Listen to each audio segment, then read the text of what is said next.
Muito bem, estou aqui com o deputado federal Kiko Seleguin. Kiko, Magnitsky cai para o Alexandre de Moraes depois de muita articulação e trabalho do governo Lula, enfrentando o trabalho do Eduardo Bolsonaro, que está conspirando contra o Brasil. A gente vê que aos poucos, e depois um movimento muito profissional do Itamaraty e do presidente Lula, essa relação com o governo americano vai voltando ao normal. Desde o ponto de vista das tarifas com relação a produtos da nossa economia.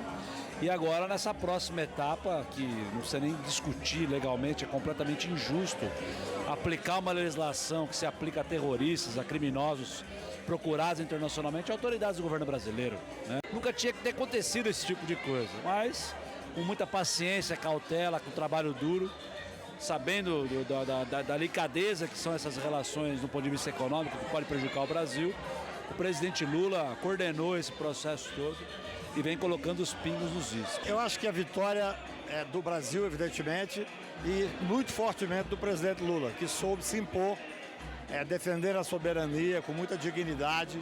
Você pode notar que em todos os lugares, em todos os países, com todos os grupos, que o Trump faz uma coisa dessa dimensão catastrófica, em regra ele não volta atrás. Mas ele sabe, acho que ele soube notar no Lula essa independência de soberania mesmo. Acho que o Lula está de parabéns, foi uma grande vitória. Claro que todos os que foram ofendidos, num certo momento, isso vai ser retratado. Mas é uma vitória do Brasil, é uma vitória mais do Brasil e muito do presidente Lula, que soube realmente mostrar que o Brasil é um país soberano e não tem por que ficar cedendo a pressões que são pressões espúrias dos Estados Unidos com o Trump no poder. É o preço da coragem, porque ter coragem é algo que parece muita loucura às vezes. Todo mundo, quando começou o tarifaço, quando começou essa coisa de lei Magnitsky, sanções, outras coisas, todo mundo falou, não é loucura, você não pode peitar, é a maior potência do mundo. Dá alguma coisa para eles, Exato. O Tarcísio dá alguma coisa, acho que foi o Eduardo ou o Flávio que fez a analogia com Hiroshima. Falou, quem peitou tomou uma bomba nuclear no dia seguinte. E mostra o quanto a coragem é importante. E mostra o quanto segurar e ser firme, ter espinha e ter coluna vertebral foi muito importante, não só para o governo fez isso, Lula, Alckmin, o corpo diplomático, Mauro Vieira, que teve reuniões com o Marco Rubio, que fizeram uma diplomacia de primeiro mundo. A nossa diplomacia é reconhecida como uma das melhores do mundo e se provou dessa vez, mas também do ministro Alexandre de Moraes, que não vergou mesmo diante desses ataques injustificados. Eu acho que o absurdo foi ter a sanção. Ela caiu hoje, é o consectário de algo natural. Ter tido, e isso é o que a gente vai estudar nos livros de histórias, o quanto esse foi um ataque absurdo e injustificado à soberania nacional. As únicas cartadas que eles tinham eram essa. O Eduardo Bolsonaro foi para os Estados Unidos praticar sanções contra o Brasil, Magnitsky contra ministros, autoridades, etc. As sanções foram revertidas em 30 segundos de encontro entre Lula e Donald Trump, que foi suficiente para rolar uma química e colocar tudo abaixo. E agora, a última esperança que eles tinham era ainda continuar com a Magnitsky, que foi derrubada também graças a fruto da nossa articulação, da nossa diplomacia. Então, assim, não tem mais nada, porque Trump não gosta de perdedores e o bolsonarismo é perdedor. Bolsonaro está preso, a extrema-direita está em frangalhos no Brasil e a ambição, a maldade de Trump não suporta os perdedores. Isso é um tapa na cara e uma derrota final. Acabou, assim, para o bolsonarismo e para as articulações de Paulo Figueiredo e Eduardo Bolsonaro, que são fujões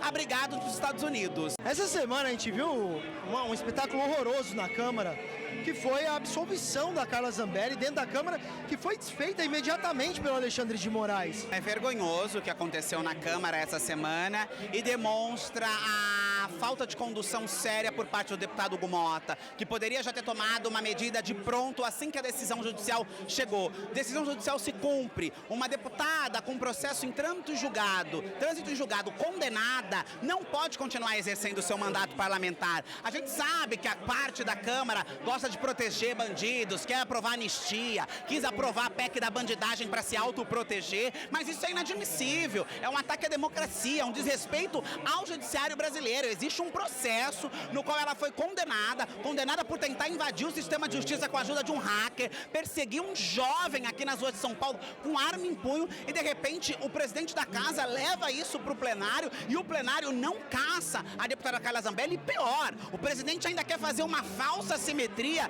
entre Carla Zambelli e Glauber Braga, que é uma vergonha nacional. Olha, na nossa arquitetura constitucional e da maioria do mundo ocidental moderno, quem dá a última palavra é o STF. E nesse caso não era um caso de cassação por quebra de decoro, não era o Conselho de Ética, é uma cassação por sentença penal condenatória. Então esse efeito é automático, já tem jurisprudência farta do STF nesse sentido, em que você não tem nenhum juízo de admissibilidade da Câmara. Você tem um juízo só de declaração.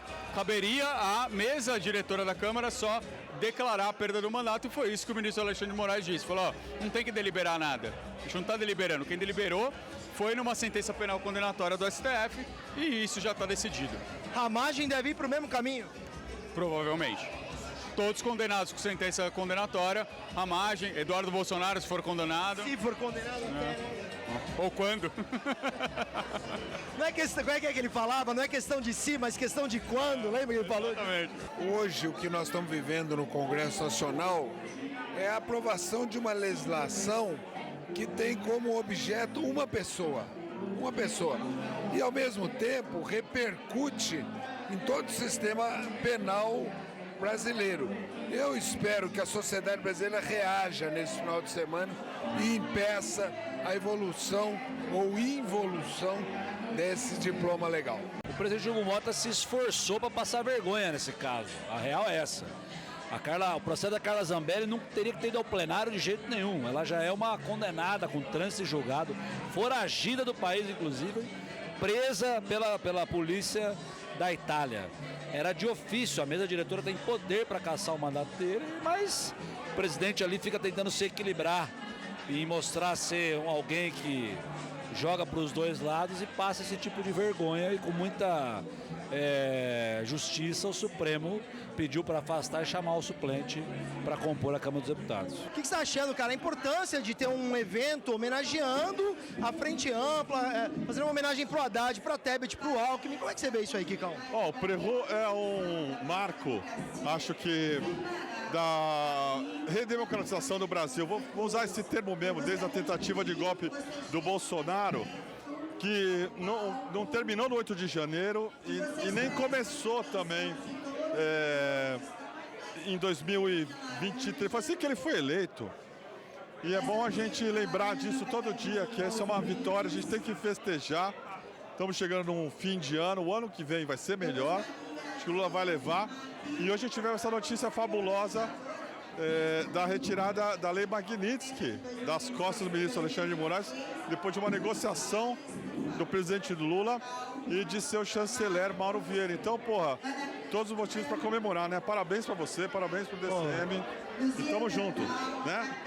Ele não bebe em serviço, tá? Quem tá bebendo sou eu. Primeiro que a gente precisa relaxar um pouco, porque não é só de luta que a gente vive, que venham uns refrescos, mas eu acho que essa frente ampla foi a frente que possibilitou a gente de destruir o fascismo e o bolsonarismo. E eu tenho certeza que essa união vai ajudar a gente a protetar 2026, porque nós destruímos o bolsonarismo, nós destruímos o Bolsonaro e o bolsonarismo permanece ativo, tentando reocupar o seu lugar. Eu acho que essas organizações e essas ideias progressistas, políticos que entendem que a democracia é um pilar, é fundamental para que a gente possa continuar a reconstruir o Brasil e a defender a democracia. Fica o Sidônio, Alckmin, Haddad, Lula. Pode levar ali, daqui a pouco eles sobem. Dom Quixote, olha, escolhida. Simone Tebet. Lula tá aqui, ó. Fala, Lula! Vou chamar também o nosso querido vice-presidente Geraldo Alckmin. O Alckmin aqui, ó.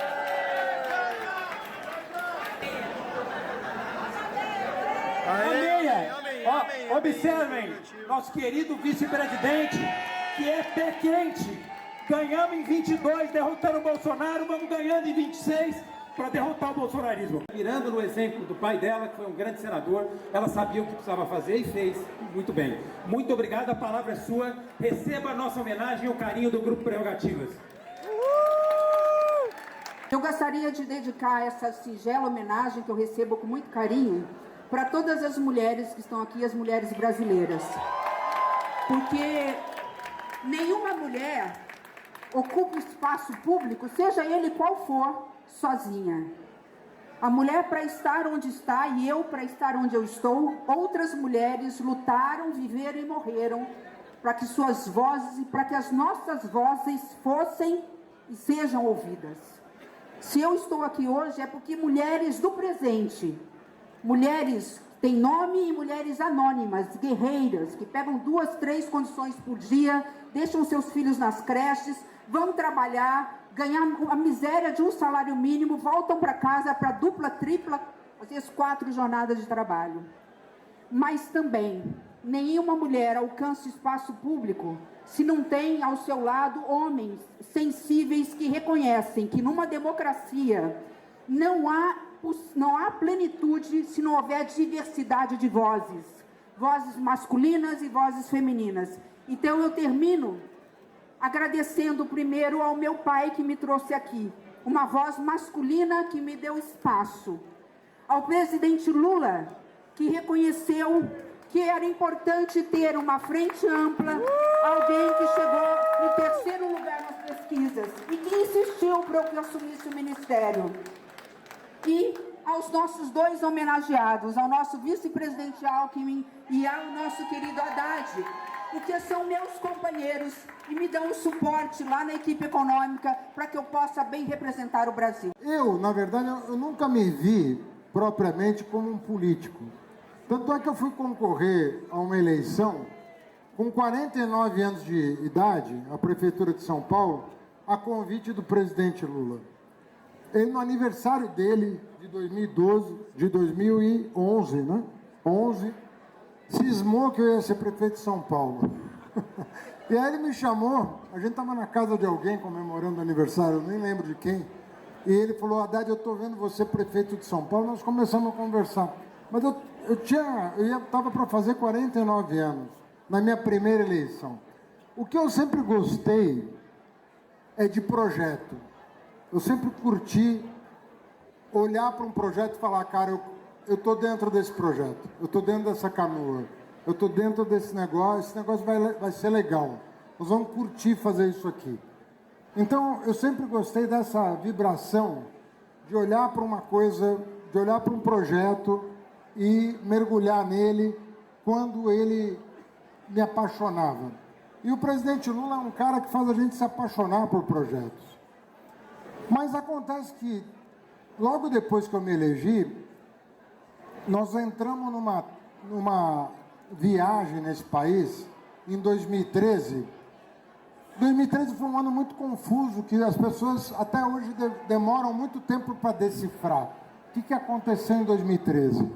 O fato é que depois nós tivemos o impeachment da Dilma, depois da reeleição dela, o impeachment da Dilma, a prisão do presidente Lula, a campanha de 18, e depois da campanha de 18, que eu participei como candidato a presidente, porque o presidente Lula estava impedido, eu saí da eleição de 18 com 2 coisas na cabeça.